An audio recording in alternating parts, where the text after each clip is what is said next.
Hello and welcome to Pam's Kitchen.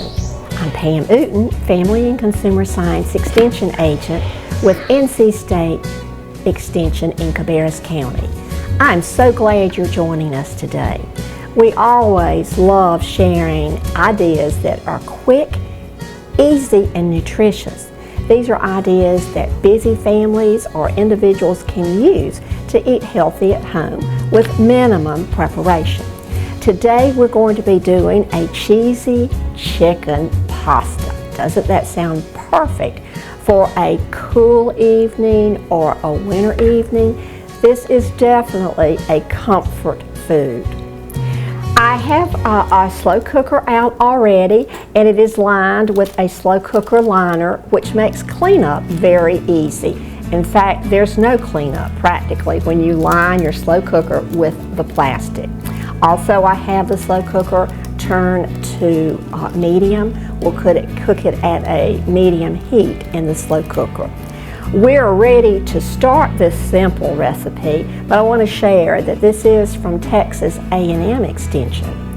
They have a wonderful program which includes curriculum and recipes entitled Dinner Tonight. So this is one of their recipes, and it's even labeled as kid-friendly. So I thought you would enjoy something super easy to prepare. We're going to get started by adding about 8 ounces of penne pasta. And you'll notice that the penne pasta is whole wheat. The color's a little bit darker. And that's one of the secrets to this meal, using penne pasta. We want to use the penne pasta or the whole wheat penne pasta because it's whole grain.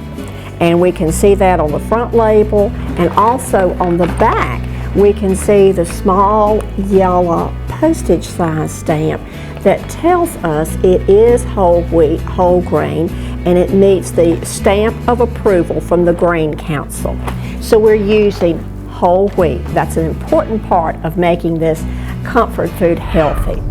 I've already boiled the pasta for about 8 minutes, and it's ready to go now, as you see. I added a little bit of salt to the water to make it less sticky. And you know, you could even do the pasta the night before by preparing the pasta and draining it and adding maybe a tablespoon of olive oil and mixing it well. So that's another time saver for people on busy schedules. But the pasta is in the slow cooker, about 12 ounces of whole wheat pasta. Then we're just going to start adding the ingredients. And the first ingredient we're going to add is a cream of chicken soup. And I know you're probably thinking, ooh, Pam, that's not real healthy.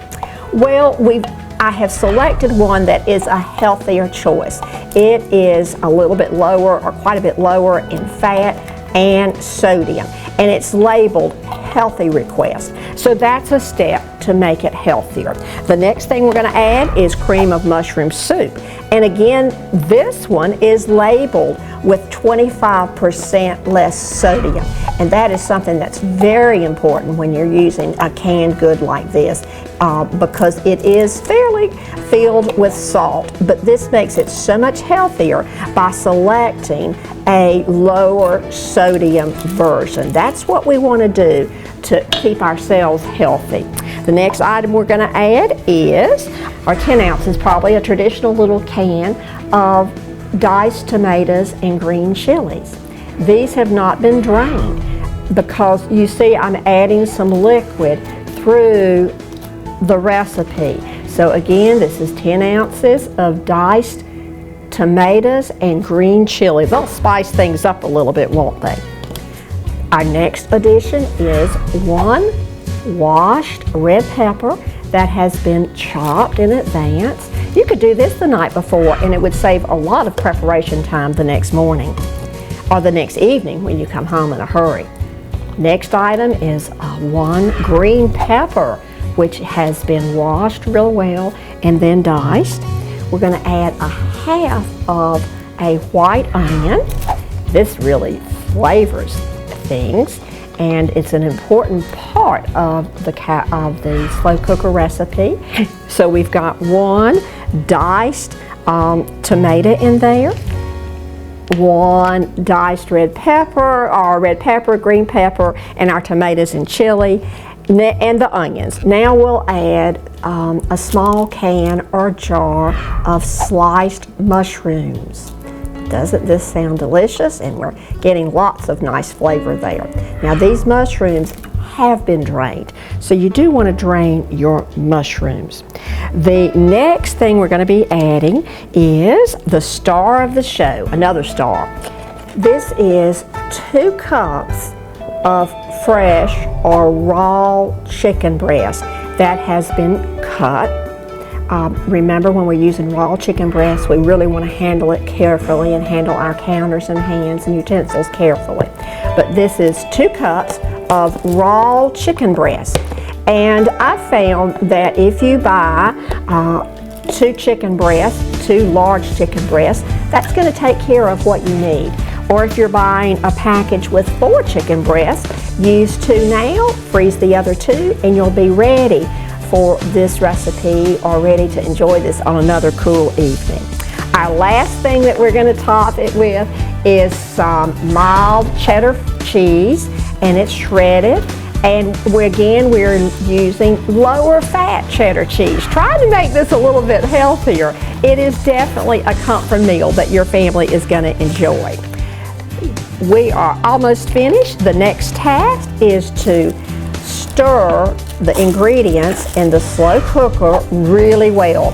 And don't skip this part, or don't skim on this either, because we've got a lot of things that we want to get mixed. The vegetables, the soups, and of course the cheese and chicken. Reminding you that we're going to cook this on medium for 2 to 3 hours. Every one slow cooker is a little bit different. So this is something you'll want to keep an eye on and check. You can visually tell when the chicken is done, or we want to get chicken up to 325 degrees. I have found in my slow cooker at home that it's going to take about 2.5, almost 3 hours to get it finished. We will add our slow cooker lid now and lock it down to keep the heat in. This is one of the secrets of preparing food in a slow cooker. The work is over.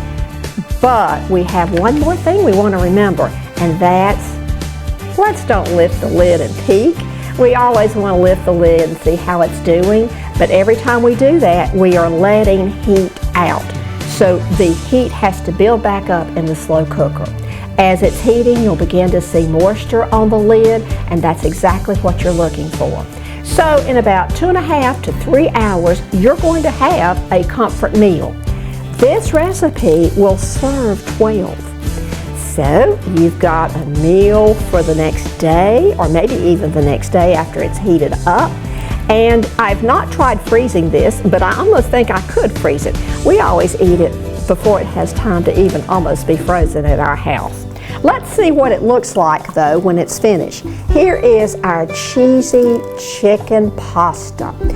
Nice big healthy serving there, and we've added just a little bit of parsley for garnish. I can't imagine a recipe that would be easier for you. I hope you'll join me and prepare cheesy chicken pasta and enjoy it on the cool and cold winter nights. Thanks for stopping by Pam's Kitchen, and I hope to see you again soon.